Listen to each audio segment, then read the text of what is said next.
Hi, good morning. Welcome to another reading of my novel Boston Accent.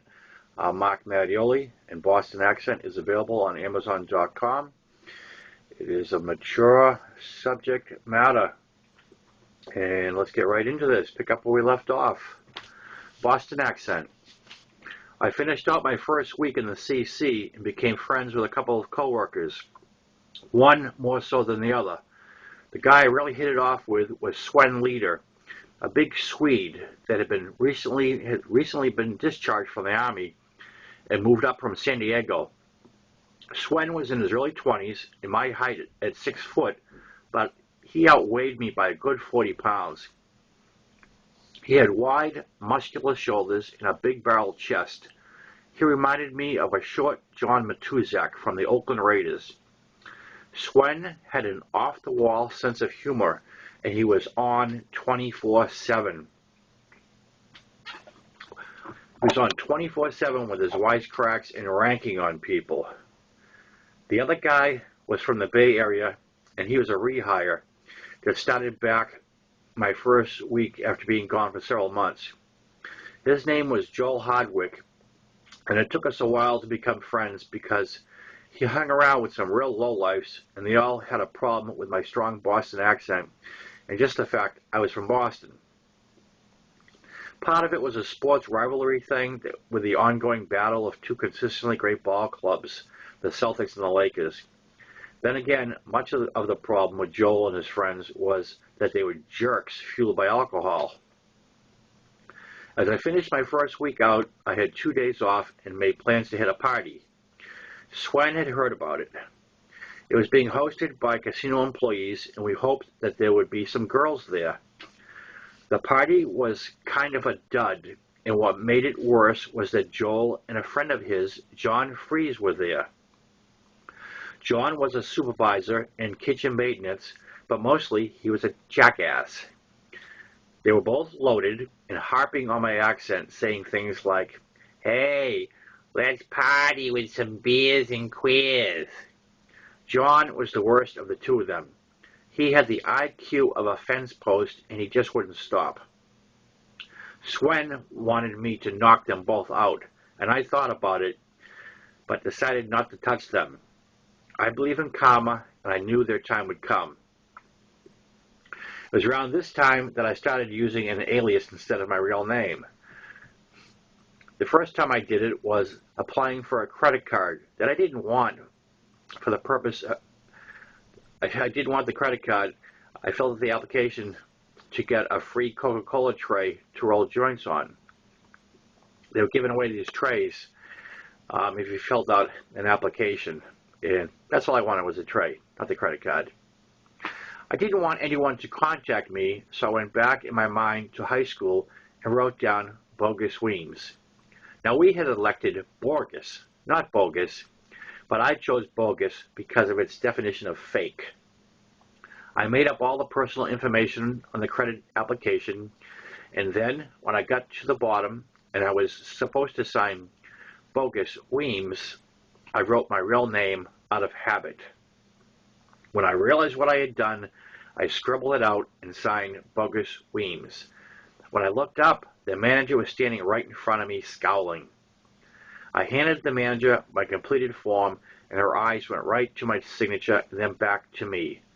"I take it you want one of these trays," she said. And I said, "That's right." And she continued to scowl as she handed me my tray.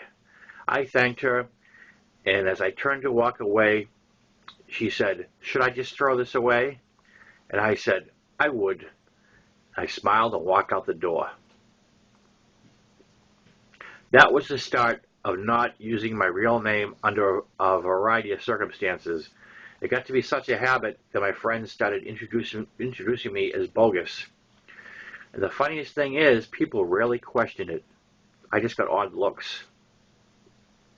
We had another new employee start up the following week with an accent stronger than mine by the name of Jared Smythe from London, England. If you were to look up odd ducks in the dictionary, there would surely be a picture of Jared. Whereas I tend to be attracted to people who are a little strange because I find them interesting and not boring, Jared was a little too off the wall for me. He tended to ramble, and half the time I didn't have a clue what he was talking about. His big musical influence had been British punk rock, and I used to prod him to sing and dance for my amusement. I may have chipped a couple of beers with him just to get to know him as a coworker, but we spent no serious time together. He became the target for all the teasing, and I was left alone, at least at work. Sven and I somehow got invited and accepted an invitation to go hiking near the lake. Now, there are a ton of outdoor activities to do in Tahoe, depending on the season, and hiking, at least for me, is always at the top of the list.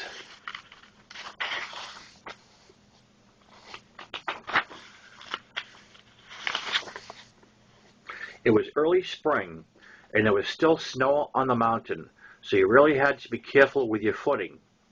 Two guys joining Sven and I were the obnoxious twins, Joel and John, who I discovered weren't too bad when they were sober. The more they drank, the more annoying they became.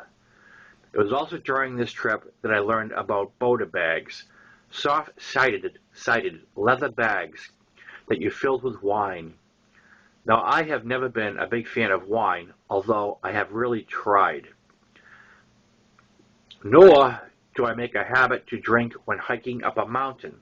However, I made a couple of exceptions and wound up regretting both. Well, if you add in Joel and John, that would be 3 exceptions, but who's counting? It was right after that comment.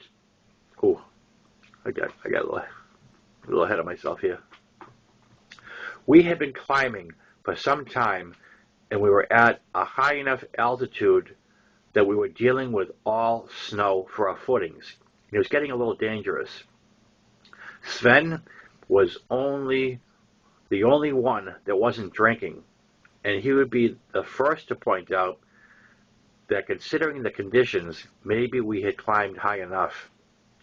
Joel and John, now well lubricated from the wine, insisted they were going to go to the summit and that if we didn't join them, we were pussies. It was right after that comment that I stepped on a patch of snow that had nothing under it, and my weight sent me through the snow and into a patch of sharp rocks below. I only fell a few feet, but one of the rocks sliced through my pants and into my knee. Sven helped pull me out, and when I checked my wound, I could see I clearly needed several stitches, and I needed to stop the bleeding. I had a bandana in my pocket, and I used it to make a tourniquet to slow the bleeding. Sven and I both agreed it was time to head down the mountain and get me to a hospital. Joel and John came to the conclusion that this showed a weakness on my part, and the insults started. Sven told them to shut the fuck up, and it was clear they didn't want anything to do with him, so they cooled it for a little while. When we got down out of the snow, Joel started up again while John did this annoying giggle. I stalked and spun to face Joel, and once again, I hate to throw the first punch, so I cursed him and his whole family. I said horrible things that centered on him being a product of incest because his daddy had slept with his sister, which is why he is the ignorant hillbilly we see today. Now you have to remember, up to this point, I had been nothing but passive to their insults. So when they heard my hateful words, they figured that was as bad as I was going to get. That's when Joel did what I wanted him to do from day one. He threw a punch at me. I ducked, grabbed him, threw him on his back, and sat on his chest, my fist cocked back across from his face. "Keep talking, you dumb hillbilly," I screamed at him, while Sven assured John that if he jumped in, he would find himself in the same position or worse. I sat on Joel for the longest time while he struggled and got nowhere until he gave up and told me to hit him.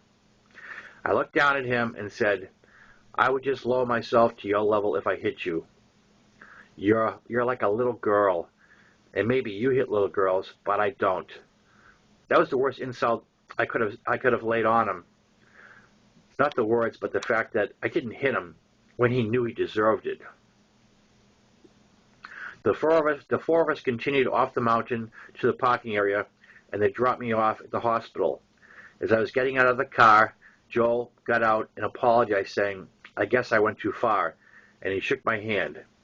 John then stuck his hand through the car window to shake my hand and said, "No hard feelings." As they started to pull away, leaving me at the hospital curb, I leaned in Sven's window, pretending to whisper, but wanting them to hear, and said, "The gun's in my pack. Kill them both."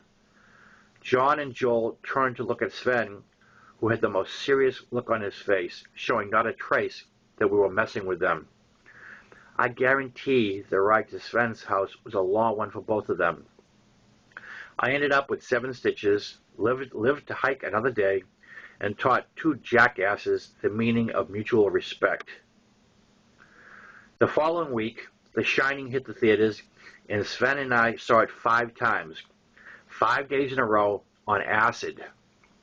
Every time we saw it, we increased the dosage. It was the last time for 2 things: tripping at the theater and paying to see a movie more than once.